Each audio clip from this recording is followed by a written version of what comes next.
231. That's the average number of apps used by many companies. This leads to a lot of context and tab switching that drains employee focus and costs your company. Grammarly can help. Grammarly's AI works in over 500,000 apps and websites, making it easy for your team to write clearly and on brand without disrupting workflow. Join 70,000 teams who save an average of $5,000 per employee per year using Grammarly. Go to grammarly.com/enterprise to learn more. You're listening to 2024 in Review, a look back at some of the most compelling conversations and stories of the year from True Crime Today and the Hidden Killers podcast. Welcome to the podcast. If you'd like to listen to an ad-free version of this episode and all of our episodes, then search True Crime Today Premium Plus on Apple Podcasts and press subscribe. That's our premium channel where all of our ad-free and advanced episodes live, all in one place. True Crime Today Premium Plus. Search it on Apple Podcasts and press subscribe. Even try it for 3 days free. Every day is just one heartbeat away from a headline. This is Hidden Killers with Tony Brueski, featuring retired FBI Special Agent Jennifer Coffindaffer. If you take the DNA out, but obviously we know a knife was used in this case, and there is a sheath that existed, but if you take the DNA part of this out, obviously you can look at digital records, and I know they are. I don't recall. Have we ever seen anything that he had purchased the K-bar knife in terms of his digital purchase history? I know it's something that they were wanting to look at. Well, yes. So actually really looked into this right after all the search warrant information came out, where they did a search warrant for the two K-bar themselves. Mm-hmm. And I actually posted on Twitter because for me, I found this very interesting that they narrowed it down for us. The top, I believe it was 3 knife choices. And then I posted those to show everybody, listen, we don't know which one it was, but these were the only K-bar knives that Bryan Kohberger would have been able to purchase. Mm-hmm. And I posted those 3 because they have so many knives. Beyond that, we know that there were search warrants done again for Bryan Kohberger related to that purchase from Amazon. So while we cannot see that return per se, it sure adds up. And if you recall on Dateline, they were very specific and said adamantly that they traced his purchase of a K-bar knife to an Amazon purchase from their sources. Now, Dateline is pretty on top of it. I've actually never known Dateline not to be accurate. They vet everything so closely. So I think that that's where that is going to ferret out to. And again, I was able to back that up through court documents pretty closely. Yeah. Not to the actual purchase, but pretty close. Very close. So, I mean, if we were to be betting on this, that they have evidence that he purchased a K-bar knife, it's pretty strong odds at this point, if we're just speculating. Take the DNA out of it, purchase the knife. I mean, anyone can purchase a knife, but he purchased the murder weapon recently, allegedly, if this all comes out the way we think it will. If you take the DNA out of it, isn't it just as strong the fact that he bought the damn knife? I think it's another important piece to that puzzle. Also, all of the video showing the vehicle that matches his vehicle. Obviously, they're going to argue the fact that the FBI analyst unfortunately limited the time frame, excluding the year of his, which was a mistake. They should have made it broader because those cars all look alike that he had. There's very little difference in those vehicles. And of course, later he changed his report and said it also should include this. And, but the defense, of course, will have heyday with that. But one of the biggest things that I think is going to come out, we'll see. But if you may recall, the defense did a motion where they essentially released a lot of information. They got sort of out from underneath that gag order. I thought it was very unscrupulous, really, how they did it, where they described that his vehicle, his office, his home, apartment, that none of them had any DNA in them. And remember, they're not supposed to be telling the public all these details, but they did it through a motion. But what I always thought was interesting is they never said there was no DNA found at 1122 King Road.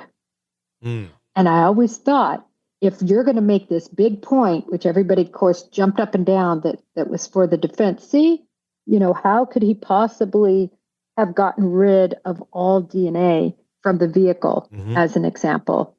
And I think they would have jumped up and down, and none of his DNA or nothing was found at the house as well. And that isn't what they said. So I keep wondering what pieces of information we might have in that regard from 1122 King Road. The other thing is, even though they said there was no DNA found in his vehicle, and scientists will get this, people with any sort of biology background, that's my background, chemistry background, DNA is contained in blood. DNA is contained in semen and in saliva and in hair. But hair is not DNA. Hair is hair. It's made up of other proteins and items. So same with blood, and only parts of blood even have DNA. Other parts of blood have no DNA. And so I always wondered, did they find anything in the vehicle, any blood staining, if you will, that didn't have DNA because it was too, cleaned and bleached and Sure. Obliterated. So that's something I'm also going to be interested in seeing. Or did he do such a perfect job of disrobing and putting everything in a plastic bag, which is what I think he did, and took off everything that was bloody and, depart and put that in his trunk, and it never saw the inside of a vehicle. Yeah, he certainly, if it is in fact him, whoever did this, obviously was very careful not to leave a lot of evidence behind. The book that has come out from Bloom talks about not directly having conversations with Kohberger's parents, but friends of the family. And it alludes a lot to maybe the family kind of thinks he might have done this. I'm not trying to put words in their mouth. I'm not quoting them. That was my takeaway from the book.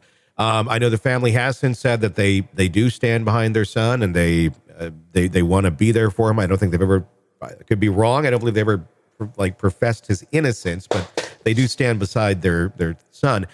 Do you think we're going to see any witnesses come forward to talk about the relationship there, to talk about, I had a conversation, his dad came to me, I'm just speculating here, and he kind of told me this or that. Are we going to see anything like that come through of just people in his closer circle that may have some suspicions of him possibly being the killer?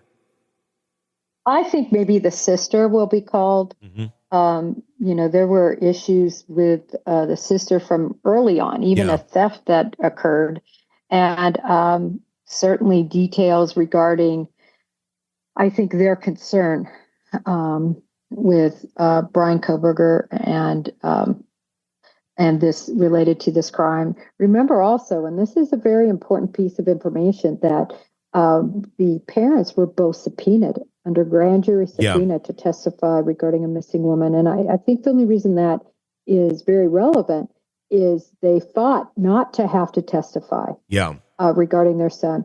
I think most people, if you knew your son wasn't involved in another murder, this one was on the East Coast, they were just doing a full grand jury investigation, you would want to be there to say, listen, there's no way he was there. He had an alibi. We can give him an alibi. I always thought it was interesting that they fought that. They hired attorneys not to testify.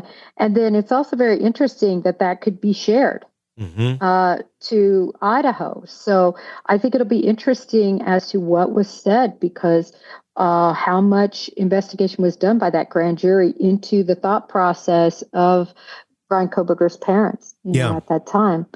So there's a lot of intricacies in this case. This trial is going to be amazing in terms of understanding everything that happened that night and after that night in the morning. If we ever get to trial, Tony. It really is. You've predicted, you've been accurate on this one thus far. When it first happened, I think you said 2 or 3 years out till this trial actually starts. We're going to be at the 3-year mark when it does, if we stick to the date. Are you still sticking with your prediction of 3 years out, or do you think this could go even further? I think it'll go further now because of the change of venue. Okay. When that change of venue occurred, everything started over, as we're seeing again. So hearings that have already been had are being rehat. And, even the death penalty situation, not only were there briefs submitted to this judge, but also oral arguments. And so now the judge and his clerks have to take, a lot of time, and they're going to write a very extensive decision. Yeah. And all of this is just taking so much time. And, we're not even leapfrog to the next stage yet. So it's going to be a while, Tony. So much. Jennifer Coffindaffer, retired FBI special agent. As always, thanks for your insights on this horrible case. Thank you, Tony.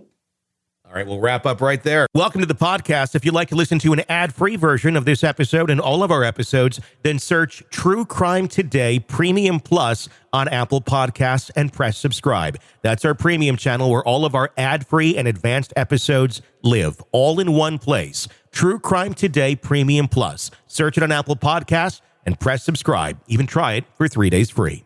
You're in the thick of a true crime saga, every detail sinking in, and then, wham, a commercial about something you couldn't care less about. It's like being served a microwaved dinner at a 5-star restaurant. But it doesn't have to be this way. Go for True Crime Today Premium Plus on Apple Podcasts. With True Crime Today Premium Plus, you get uninterrupted, ad-free episodes, extended interviews that dig even deeper into the muck, and early access so you can brag to your friends. It's like ordering the secret menu at a crime buffet. So, search for True Crime Today Premium Plus on Apple Podcasts, subscribe, and savor every twisted detail without interruption.